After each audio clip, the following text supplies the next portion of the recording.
नमस्कार, news state का digital platform देख रहे हैं आप और मैं हूं आपके साथ दीपशिखा सिंह राजपूत। आज हम बात करेंगे कि जिस तरह से सपा की पार्टी में मतभेद देखने को मिल रहा है, ऐसे में जो चुनाव आने वाले हैं उसमें अखिलेश यादव तैयारी कैसे करेंगे, क्योंकि अभी हाल ही में मंगलवार को जो समीक्षा बैठक रखी गई थी उसमें काफ़ी मतभेद देखने को मिला। यहाँ आपको बता दें कि जो समीक्षा बैठक है उसका जो पर्पज़ है, उद्देश्य है, वो ये था कि जिस तरह से लोकसभा सीट मेरठ है उसमें बीजेपी के जो प्रत्याशी हैं अरुण गोविल, वो 10,000 सीट से सपा की जो प्रत्याशी रही सुनीता वर्मा, उनको हराकर आगे बढ़े। एक तो यही टॉपिक था कि कैसे हार हुई, क्या कुछ कारण रहे, इस मुद्दे पर चर्चा होनी थी। दूसरा, जिस तरह से अभी यूपी में 10 सीट्स ऐसी हैं जिस पर उपचुनाव होने हैं,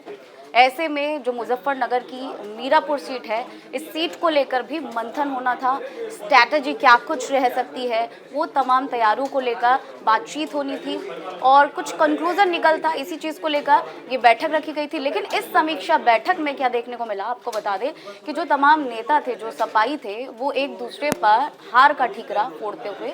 नजर आए। और साथ ही साथ वहाँ पर एक चीज़ और देखने को मिली कि जो जिलाध्यक्ष है उन्हें हटाने की मांग वहाँ पर पुरजोर पकड़ती हुई नजर आई। और साथ ही साथ जिलाध्यक्ष दूसरे नेताओं पर आरोप लगा रहे थे, तो जिलाध्यक्ष के साथ कुछ और नेता मिलकर दूसरे नेताओं पर आरोप लगा रहे थे। इसके साथ ही साथ जो मेरठ से हारी हैं सुनीता वर्मा, उनके पति ने भी गुट के ही कई बड़े नेताओं पर आरोप लगाए हैं कि संगठन का साथ नहीं मिला, इसी वजह से ऐसा हुआ कि तमाम जगह पर इस तरह की हार देखने को मिली। हालांकि इस ओवरऑल मीटिंग के बाद जो अखिलेश यादव है, उन्होंने तमाम जो नेता हैं उनसे बातचीत की और साथ ही साथ ये भी बताया कि अगर थोड़ा सा और जोर लगा लिया होता, थोड़ा सा और आपसी जो मतभेद है उन्हें साइड में रखकर आप आपस में आगे बढ़ते तो शायद यहाँ पर जीत हो सकती थी। साथ ही साथ जो सुनीता वर्मा है, क्योंकि जो मार्जिन था बहुत कम था, सिर्फ 10,000 वोटों का था, तो उन्होंने सुनीता वर्मा की तारीफ भी की, सराहना भी की और उन्होंने कहा कि उनके लिए वो सांसद ही है, भले ही वो हार गई हो लेकिन उन्होंने काम बहुत अच्छा किया, जीत के बहुत ज़्यादा पास थी। लेकिन अब आने वाले चुनावों के लिए उन्होंने हिदायत दी है कि आने वाले चुनावों में सारी चीज़ें जो है आपस में मिलकर ध्यान दें, ताकि इस तरह की जो सिचुएशन बनी वो दोबारा से देखने को ना मिले। इसी टॉपिक को आगे बढ़ाते हुए हम अपने सहयोगी का रुख कर लेते हैं। मिशा हमारे साथ जुड़ गए हैं। मिशा, क्या कहेंगे जिस तरह से स्थिति अभी सपा में देखने को मिल रही है? बिल्कुल, जैसा कि आप सभी जानते हैं कि उत्तर प्रदेश में विधानसभा की 10 सीटों पर उपचुनाव होने हैं। समाजवादी पार्टी जोरों शोरों से तैयारियों में जुट गई है। लखनऊ में राष्ट्रीय अध्यक्ष अखिलेश यादव ने मीटिंग बुलाई। मीटिंग की वजह ये थी कि वो वहाँ पर समीक्षा बैठक करना चाहते थे कि हार की वजह क्या थी। लेकिन यहाँ पर देखने को क्या मिला, यहाँ पर बिल्कुल इसका ऑपोजिट देखने को मिला। वहाँ पर अखिलेश यादव के सामने ही जो सपाई थे वो भिड़ गए, एक दूसरे पर आरोप प्रत्यारोप का दौर जारी रहा। वहाँ पर कंपेयर किया गया कि जो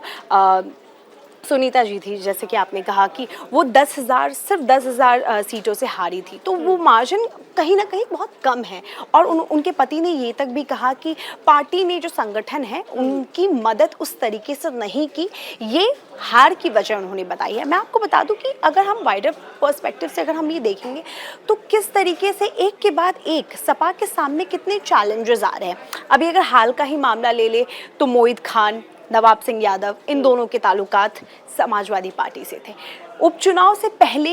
एक के बाद एक ऐसी तस्वीरें जब सामने आती है जिसके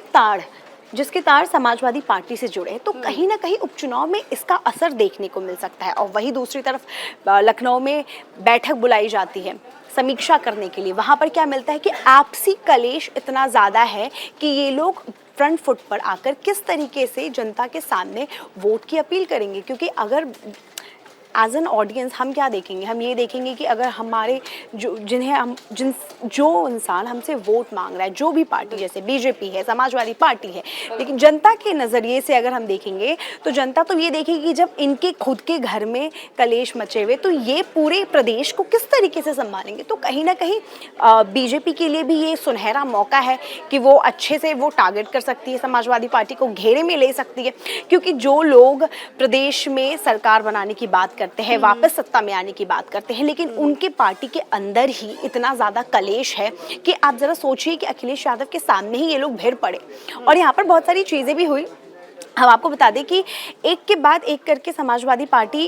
के बीच समाजवादी पार्टी के भीतर बहुत सारे प्रॉब्लम्स आ रहे हैं और इनको कहीं ना कहीं इसका परिणाम भुगतना पड़ सकता है उपचुनाव में। बिल्कुल।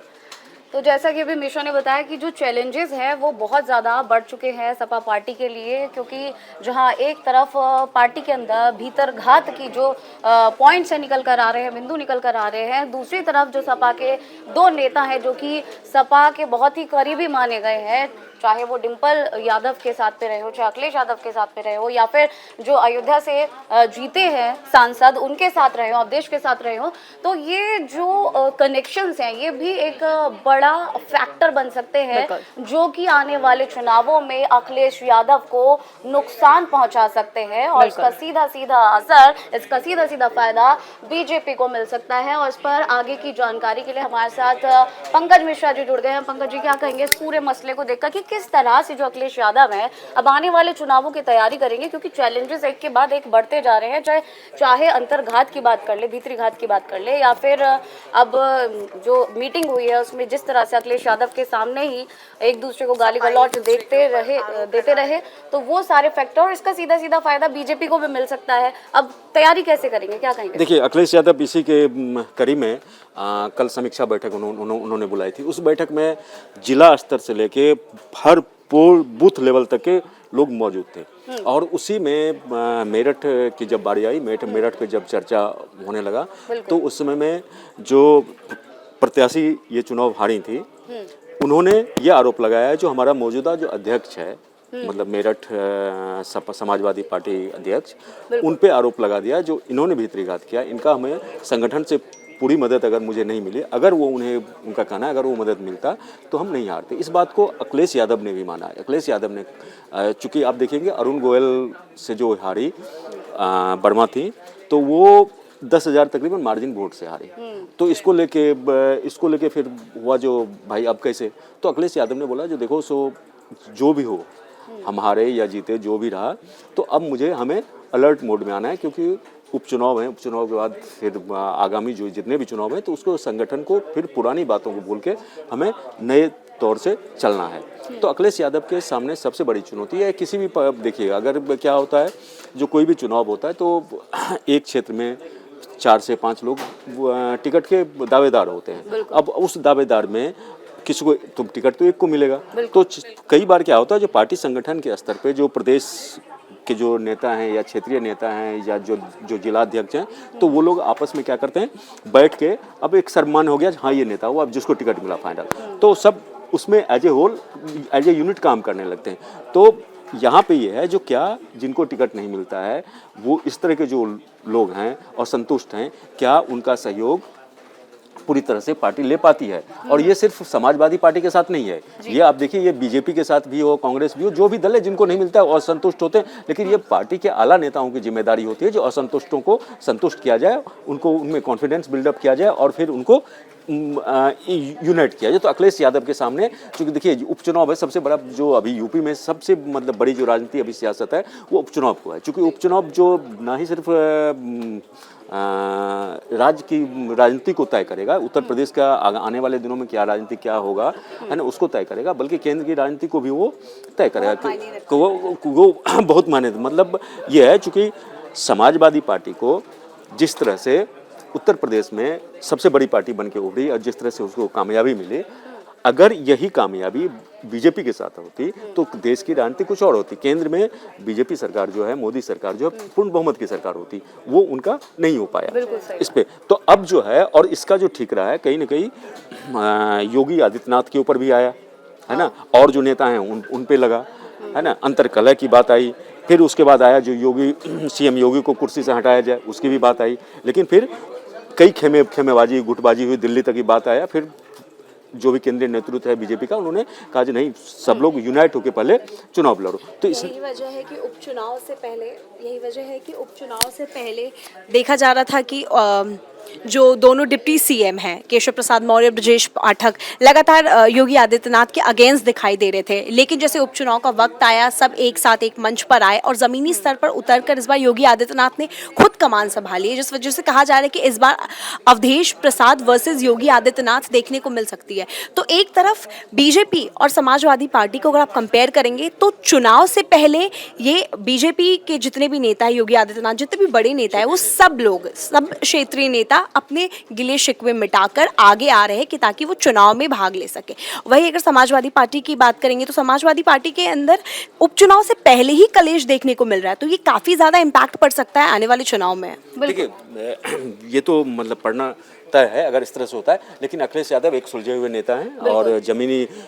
भावनाओं को, कार्यकर्ताओं को समझते हैं, तो निश्चित रूप से ये चुनाव का टिकट बंटवारे से पहले वो इसको दूर कर लेंगे। मेन देखिए, ये भी जो समीक्षा बैठक बुलाई गई है ये कार्यकर्ताओं को मोटिवेट करने के लिए है, और इस सीटों पे जो 10